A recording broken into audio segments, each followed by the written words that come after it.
Inaasang na bagong Santo Papa si Cardinal Robert Francis Prevost mula sa Amerika. Siya ang ika-267 Santo Papa ng Simbahang Katolika. Siya po ang kauna-unahang Santo Papa na mula sa Amerika. Pinili niya ang pangalang Leo XIV. Huling napili ang pangalang Leo ng isang Santo Papa noong pang 1878. Ang papal conclave na naghalal kay Pope Leo XIV tumagal lang na mahigit 24 na oras. Mas mabilis kumpara sa conclave na naghalal kay Pope Francis noong 2013 at Pope Benedict XVI noong 2005 na nagtagal ng hindi bababa sa 26 na oras. Nagdasal sa loob ng Sistine Chapel si Cardinal Robert Francis Prevost matapos mahalal bilang bagong Santo Papa.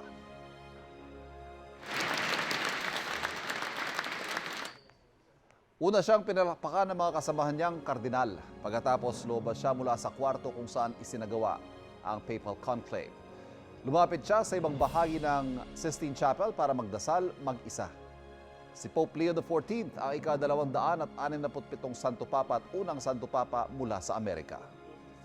Nagkakaisa mga pari sa Vatican, iba't iba man ang kanilang pinanggalingang religious order, dapat suportahan ng lahat si Pope Leo XIV. Balikan natin ang nangyari kanina sa pagkakahalal sa bagong Santo Papa. Live mula sa Vatican City, may unang balita si Connie Sison. Connie. Yes, Igan. Pihado ako na maraming gigising ngayon ng masaya dahil sa wakas ay meron ng bagong Santo Papa. Lalo na sa inyo dyan at 7 a.m. At dito naman ay alauna ng madaling araw sa Vatican City ay marami pa ang naririto ngayon sa St. Peter's Square. Pero hindi naman na ganun karami katulad nga na nabanggit ko. Malayong-malayo na yan. Doon sa nakita natin na punong-puno talaga itong buong 300,000 na kapasidad nitong St. Peter's Square. Pero balikan natin ang ilan sa mga tagpo, especially nung nakita na ang inaasam-asam na puting usok sa chimney ng Sistine Chapel. Eto na! At naghihiyawan na ngayon dahil lumabas na ang puting usok sa chimney ng Sistine Chapel. Alas 6:08 oras dito sa Roma, lumabas sa chimney ang pinakaabangang puting usok. Ibig sabihin may bago ng Santo Papa. Makalipas sa mahigit isang oras. Ganyang karami, hindi na mahulugan ng karayom ang St. Peter's Square dito naman sa Rome, Italy. Habemus Papam.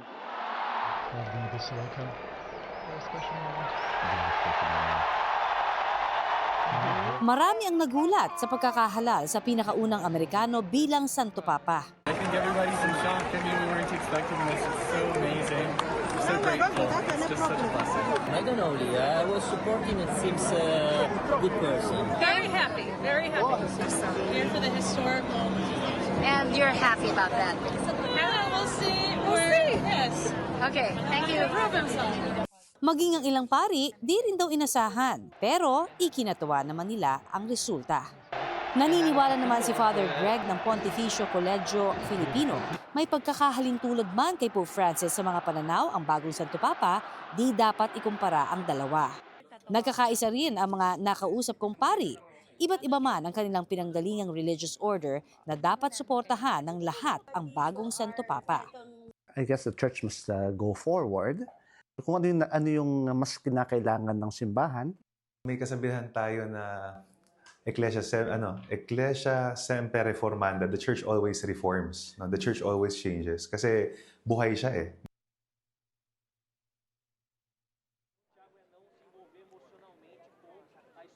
Igan at siyempre doon sa lahat ng mga nanonood sa atin para mga nagtatanong at nag-aabang kung ano yung mga mangyayari naman mamaya dito sa Vatican City ay inaasahan na magkakaroon ng misa ang bagong Santo Papa kasama ang mga cardinal electors sa Casa Santa Marta. Dito naman at siyempre inaantabayanan kung sakasakali ang paglabas naman niya sa Angelus sa mga susunod na araw dito naman sa Apostolic Palace.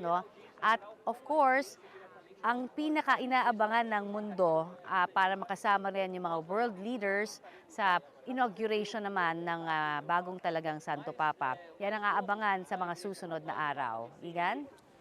Maraming salamat, Connie Season. Sa unang mensahe ni Pope Leo XIV sa publiko, sinabi niya ang simbahang Katolika ay magiging bukas para sa lahat, lalo sa mga nangangailangan ng pagmamahal at pagkalinga. Nagpasalamat din si Pope Leo XIV kay Pope Francis. Darito ang unang balita.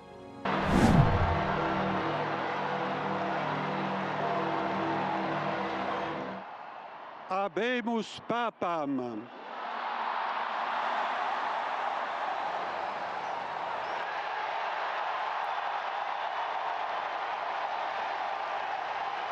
Pasado alas 7 ng gabi ng May 8 oras sa Vatican City. Pasado hating gabi naman kanina dito sa Pilipinas. Humarap sa publiko sa unang pagkakataon si Cardinal Robert Francis Prevost bilang Pope Leo XIV. La pace sia con tutti voi. Sa edad na 69, si Pope Leo XIV ang unang Amerikanong Santo Papa.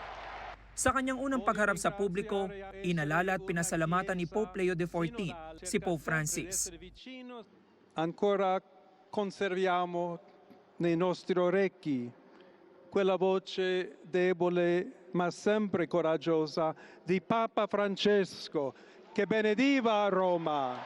Il Papa che benediva Roma dava la sua benedizione al mondo intero quella mattina del giorno di Pasqua. Grazie a Papa Francesco. Bago maging Pope Leo XIV, tahimik at pribado ang buhay ni Cardinal Prevost at bihira magpaunlak ng panayam. Bagaman tubong Chicago, Illinois, mas matagal siyang nagsilbing pari at misyonaryo sa Peru na naging malapit sa kanyang puso. A todos aquellos, y en modo particular a mi querida diócesis de Chiclayo en el Perú, donde un pueblo fiel ha acompañado a su obispo, ha compartido su fe. Sa isang dating panayam kay Pope Francis, tinukoy niya si Cardinal Prevost bilang palakaibigan, praktikal at may malasakit sa mahihirap. Pareho rin silang committed sa social justice issues. Sa pagbubukas ng bagong yugto sa simbahang Katolika sa ilalim ng bagong Santo Papa, pagmamahal, pagkakawang gawa at kabutihan daw dapat ang manai.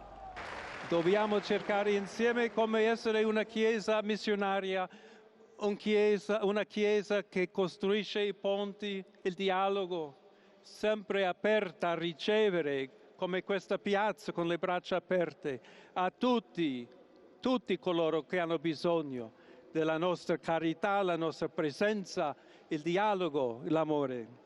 Dio ci vuole bene, Dio vi ama tutti e il male non prevarrà. Siamo tutti nelle mani di Dio. Ito ang unang balita. James Agustin para sa GMA Integrated News. Taong may magandang kalooban, ganyan inilalarawan ng ilang Pinoy ng pari ang bagong Santo Papa na si Pope Leo XIV. Kinuwento nila ang kanilang close encounter sa bagong pinuno ng simbahan. Live mula sa Maynila, may unang balita si James. James? Igang, good morning. Ilang beses na nakabisita dito sa Pilipinas ang bagong Santo Papa na si Pope Leo XIV. At isa dun sa mga binisita niya, itong Intramuros, sa simbahan dito sa Intramuros sa Maynila, na San Agustin Church. Dati kasi siyang Prior General ng Order of St. Augustine. Taong 2010 nang isagawang Intermediate General Chapter ng Order of St. Augustine dito sa ating bansa. Nagdaos noon ng banal na misa sa San Agustin Church sa Intramuros, Maynila na pinangunahan ng dating Prior General Robert Francis Prevost na ngayon si Pope Leo XIV. Kuha ang mga larawang yan ni Father Genesis Labana OSA na seminarista pa lang noon. Si Father Labana na isang Filipino Agustinian priest na ngayon ay nag-aaral sa Roma. Nasaksihan niya ang unang paglabas sa balcony ng St. Peter's Basilica ng bagong talagang Santo Papa kanina. Naiyak daw siya sa kasiyahan. Kwento ni Father Labana, Lunes nang huli niyang makita si Cardinal Prevost sa Agustinian General Curia at binati pa nga raw siya nito ng makasalubong sa kusina. Noong Enero siya rin daw ang nag-record ng video message ni Cardinal Prevost para sa ika-40 anibersaryo ng inaugurasyon ng Agustinian Province of Santo Niño de Cebu. Nakita kami sa likod ng kitchen namin, nagkasalubong kami. Ako papasok, siya papalabas. Yung moment na yun, sabi niya sa akin, it was in English. Genesis, how are you? Na-surprise ako kasi he remembered my name. Yun, I never expected that with that very short encounter with him. Isa pang Filipino Agustinian priest ang may close encounter sa Bagong Santo Papa. Kuha ang mga larawang yan noong unang linggo ng Abril sa Roma.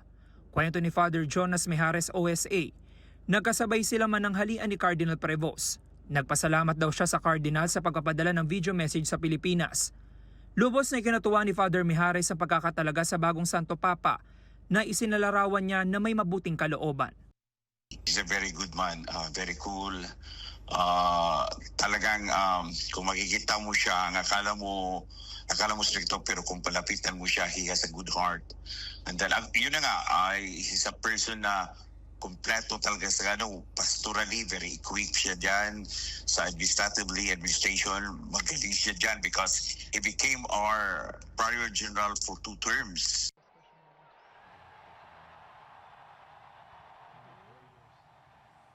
Samantala, Igan, umaasa naman yung mga nakausap natin na mga Agustinian priest na sina Father Labana at si Father Mijares na muling makakabisita dito sa Pilipinas ang Bagong Santo Papa. Yan ang unang balita mula rito sa Maynila. Ako po si James Agustin para sa GMA Integrated News.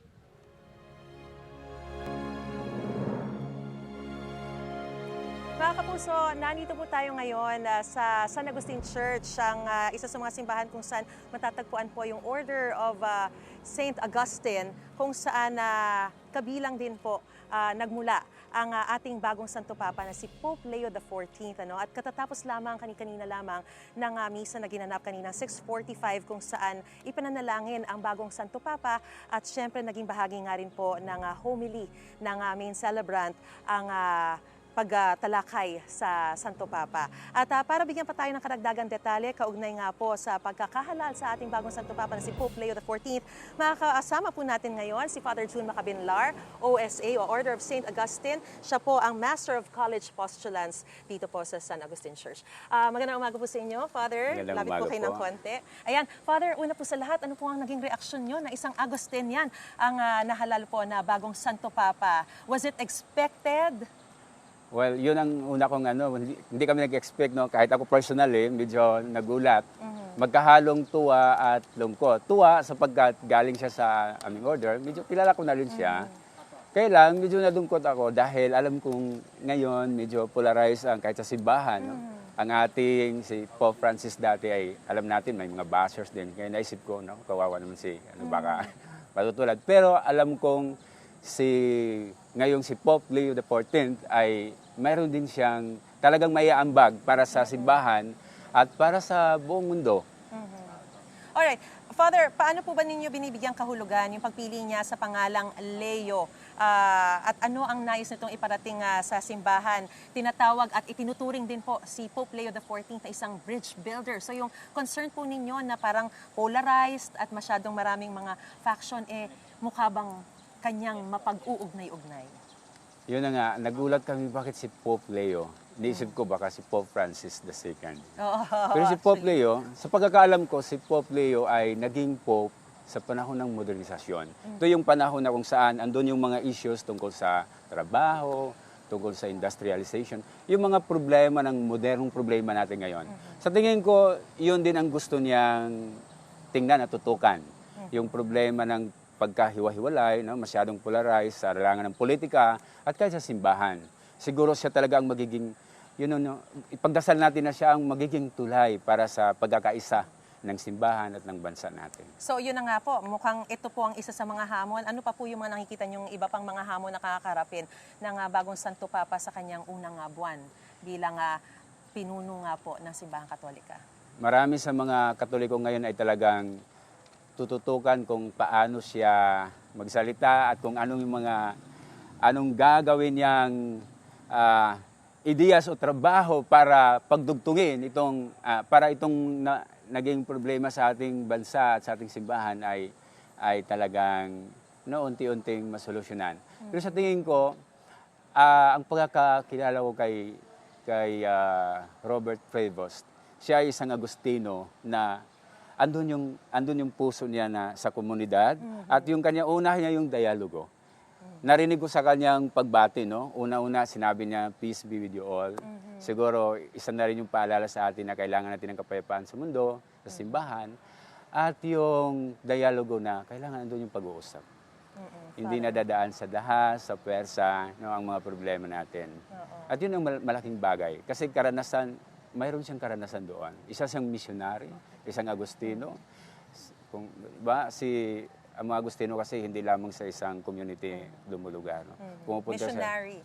Missionary. Father, yes. matanong ko na rin, no? Ano po yung inaasahan natin sa ugnayan ng Vatican at ng Philippine Church, no? Ng mga Katoliko dito sa Pilipinas ngayong meron na tayong Bangkong Santo Papa?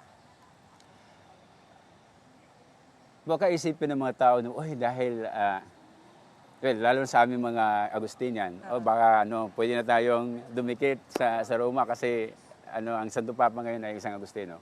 Pero kung tutuusin, ang pwede nating magagawa na positibo at healthy para sa simbahan at para sa ating Santo Papa ay ipagdasal po natin sila. Ipagdasal po natin dahil alam natin yung pagsubok na kakaharapin ng isang Santo Papa. Ang isang Santo Papa ay hindi siya nanalo dahil siya ay isang Santo Papa. Siya ay maglilingkod at ibibigay niya ang kanyang sarili para sa simbahan at hindi lamang para doon sa mga Katoliko. No? Ulitin ko, hindi lamang para sa Katoliko, kundi para sa lahat ng denomination. Yes, tama yan.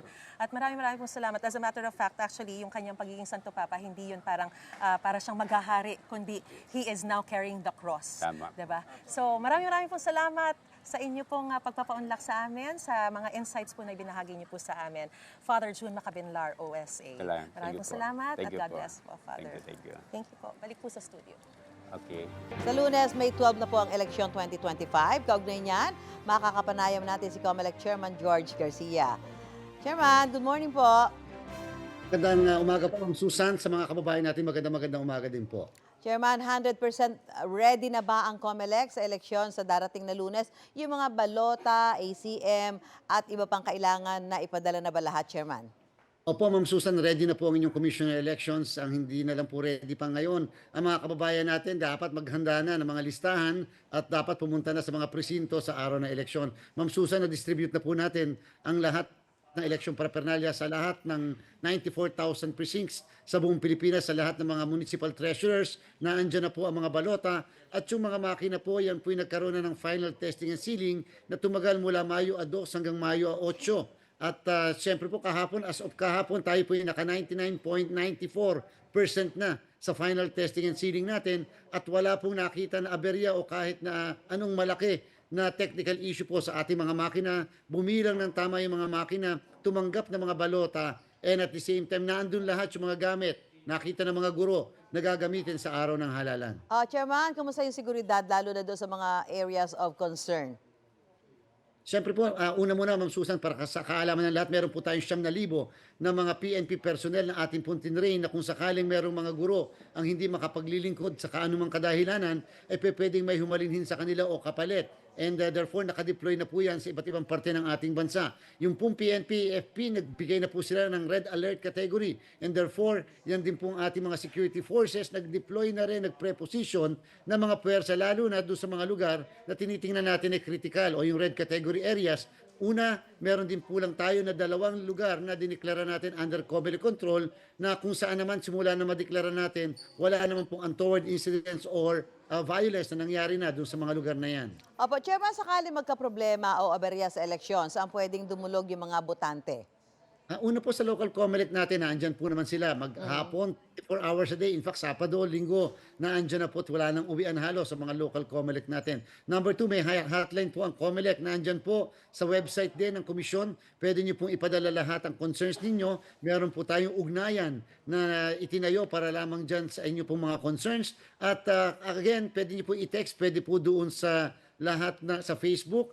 And at the same time, yung po mga task force natin, Task Force Baklas, Task Force Committee on Kontrabigay at yung pong Task Force Safe ay lahat ng yan ay active and therefore tatanggap ng lahat ng concerns ng mga kababayan natin. Paano po, Chairman, yung may mga nakabimbing disqualification cases? Sakaling manalo sila, tapos madesisyonan kalaunan na dapat disqualified pala. Ano ho mangyayari dyan, Chairman? Ma'am Susan, gusto natin iliwanagin mabuti po doon sa ating nagiging statement. Una po, hindi lahat na may disqualification cases ay masususpend ng proclamation. Maganda po't maliwanag po yan. Ibig sabihin, hindi po, kasi po pagka po yun ang ating prinsipyo, pag kami disqualification, suspend ang proclamation, ay libo-libo, daan-libo po, baka milyon ang abuti na kaso na tatanggapin ng COMELEC kasi lahat magpapile para lang hindi maproklama yung kanilang mga kalaban. Ang sinasabi po natin, basta may merito ang kaso, mabigat ang ebidensya, pwede po namin isuspend yung proklamasyon ng naturang kandidato. Otherwise, hindi po natin isususpend, ipagpapatuloy po ang kanilang proklamasyon. Total naman po, Ma'am Susan, kapag ka ang posisyon ay lokal na posisyon, sila po ay mananatiling may kaso sa amin, hindi madidismiss ang kaso at hindi mawawala ang jurisdiction ng COMELEC. Kahit nakaupo na, pwede po namin silang tanggalin pa. Sa national naman po, hanggang June 30 pa sila. Hanggang June 30, 12:01 sila makaka-assume. And therefore, mula po May 12 hanggang sa June 30, may jurisdiction ng COMELEC. Hindi po mawawala at pwede pa namin desisyonan ang kanilang mga disqualification cases. Bilang panghuli, hanggat hindi pinal ang desisyon sa amin, ang pangalan ay nasa balota, maiboboto at maaari maproklama kung hindi naman ganun kabigat ang ebidensya laban sa kanila. Maraming salamat po, COMELEC Chairman George Garcia. Magandang umaga at good luck. Maraming salamat po, mabuhay po. Puspusan na rin ang paghahanda sa mga probinsya para sa eleksyon sa Lunes. Sa Negros, handa na ang mga election paraphernalia at tiniyak ding sapat ang supply ng kuryente. Live mula sa Bacolod City, may unang balita si Adrian Prietos ng GMA Regional TV. Adrian? Yes, Susan, mga kapuso, maayong aga. 3 araw nga mga kapuso bagong eleksyon. Handa na rin ang power sector sa bansa para masigurong walang anumang aberyang mangyayari mula sa pagboto hanggang sa transmission at canvassing. Dito rin sa Bacolod City ay yan rin ang pagtitiyak ng power distributor. Mahigit 355,000 na rehistradong mga botante ang boboto sa 48 voting centers sa Bacolod City. Pinaghahandaan na maiwasan ang power interruption sa araw ng eleksyon sa Lunes, May 12. Pagtitiyak ng Negros Power, may sapat na supply ng kuryente sa Bacolod City at iba pang franchise area kagaya sa Bago City, Murcia at Don Salvador Benedicto, Negros Occidental.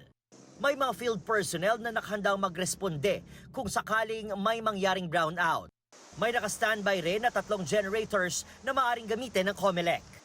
Ang atong prepared na system to prevent ang mga unscheduled. But just in case, giging may emergency, we have 37 crews kag 17 ka roving teams. Nga ingila ni assignment is just to monitor sang mga facilities sang mga voting centers. Ayon naman sa mga guro na magsisilbing electoral board, sapat ang mga battery ng automated counting machines. Ang aton nga ECM is reliable. Wala kita problem, sir, because we have the battery. Tapos ang battery ta dumakala siya malawig-lawig nga panahon. Even if magka-brown out man, kaya gapon na siya. Pwede kita makapadayon sa election naton. Naka-alerto na rin ang Bacolod City DRMO sa darating na eleksyon. Naka-standby na ang mga rescue vehicle at mga responder na ide-deploy. Abiso ng CDRMO at COMELEC sa mga botanteng PWD, buntis at may mga iniindang sakit, bumoto ng maaga. This is your right, no, nga makaboto gid kung kaya pa man madala lang ta upod gid. Take advantage of this early voting hours, which is a 2-hour exclusive voting hours para ma-avoid nila ang long lines, ang init.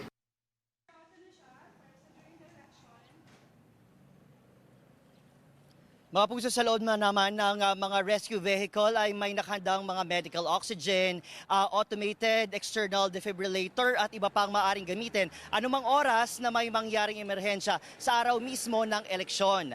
At yan munang latest mula rito sa Bacolod City. Susan? Maraming salamat, Adrian Prietos ng GMA Regional TV. Huling weekend bago mag-eleksyon 2025, maraming pasahero naghihintay ng masasakyan pauwi sa kani-kanilang probinsya para makaboto sa Lunes. Live mula sa Parañaque Integrated Terminal Exchange o PITX. Yun ang balita si Bea Pinlac. Bea. Igan, ilang araw na lang eleksyon na. Dito sa PITX, mahaba na ang pila ng mga pasahero. Ang iba sa kanila, dito na nagpalipas ng gabi. Hiling ng mga pasahero nakausap natin, makabiyahe na sana para makauwi at makaabot sa botohan sa Lunes. Natutulog na sa sahig ng Parañaque Integrated Terminal Exchange ang pamilya ni Lizelle. Wala pa silang mabiling tiket papuntang Bicol, kaya nangangamba silang baka hindi na naman umabot sa botohan sa Lunes. Mahirap pala pagka ganitong na eleksyon. Tapos dapat talaga maaga pa nakakuha na ng reservation. Nangangamba ako. Sabi ko, naku, baka kahit hindi kami umabot. Kasi nung mga nakaraan, dito na kami umabot. Baka maulit na naman. Si Oliver naman, kahapon pa dapat ang biyahe pa Samar base sa nabili niyang tiket sa isang terminal sa Pasay. Pero pinalipat raw sila sa PITX kahapon ng umaga. Ewan ko mamaya kung makakaalis kami. Dapat kahapon eh. Kahapon yung alis namin eh, wala eh. Yung nakaalis kahapon, yung nakabook nung naka-reserve ng 7, yun ang nakaalis kahapon. Kami wala pa, waiting pa kami kung anong oras kami makakaalis nito eh. Ang iba pang pasahero sa PITX, ilang araw nang naghihintay sa terminal. Pero wala pa rin kasiguraduhan na makakakuha ng tiket para makauwi ng probinsya sakto sa eleksyon. Tagal ng biyahe. Dami ng humihintay din ng biyahe nila makauwi. Wala pa rin nasakyan. Wala kami magagawa, mag-test na lang para makauwi lang. Ayon sa pamunuan ng PITX, may ilan pang biyahe pa Bicol ngayong araw at bukas May 10. Pero karamihan dito, fully booked na.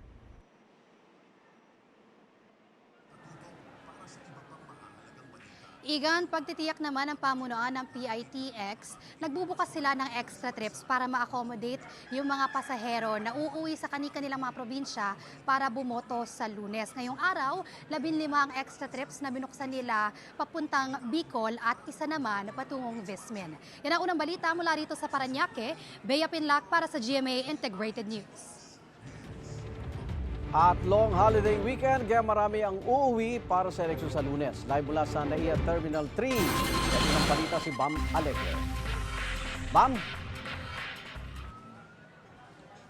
Igan, good morning. Katatapos na ng inspeksyon ni DOTR Secretary Vince Dizon dito sa NAIA Terminal 1 kung saan nangyari ang isang aksidente ng umarangkada ang isang SUV sa sidewalk at nadaganan ng isang bata at isang binata na kanilang ikinamatay. Ngayon, may mga changes dito ay parallel na ang drop-off sa terminals, hindi na diagonal na tulad dati na nakaharap sa mga entrance. Ongoing din ang audit pati ang pag-check sa mga bollards kung pasok ito sa mga international standard at papalitan agad para tiyakin ang kaligtasan ng mga pasahero. Papalitan din ng electronic gates naman ang immigration. Ito ang long-term na plano. Ito ay target na isagawa sa Christmas time para sa mga OFW. Priority nito ay mga Filipino passengers, both arrival and departure. E-gates na ang gagamitin sa immigration. Abala ang mga paliparan mula pa madaling araw, katulad naman sa NAIA Terminal 3, nadagsa ang mga sasakyan maghahatid sa entrance gates at ang mga biyaherong dumarating para sa kanilang mga flight. Simula rin ang long weekend ngayong Biyernes dahil holiday sa Lunes, Mayo 12, araw ng eleksyon. Sina Daisy Malolot at kanyang mga anak kinuha ang pagkakataon para magbakasyon sa Thailand pero mahalaga raw sa kanila ang kanilang obligasyon na bumoto kaya binago nila ang kanilang itinerary para makahabol sa botohan. Ngayon ito ang live na situation dito. Meron pa rin shrine dito sa likuran natin na may mga bulaklak at commemorating itong nangyaring aksidente rito at sa mga oras na ito ay marami pa rin ang mga pasahero dito sa NAIA Terminal 1. Ito ang unang balita, Bam Alegre para sa GMA Integrated News. Sa eleksyon sa Lunes, May 12, bukod sa mga eskwelahan, maaari ding bumoto sa ilang mall. 42 mall ang magagamit bilang voting center. Sa Maynila, nakahanda na ang pasilidad ng isang mall. Halos 700 registered voters ang naka-assign dyan mula sa barangay 659. Bukas ito mula 5 a.m. para sa mga vulnerable sector kabilang PWD, senior citizens at buntis. 7 a.m. naman para sa iba pang assigned registered voters. Pwede bisitahin ang mga opisyal na social media accounts at websites ng COMELEC para sa kumpletong listahan ng mga participating malls at assigned barangays at precincts.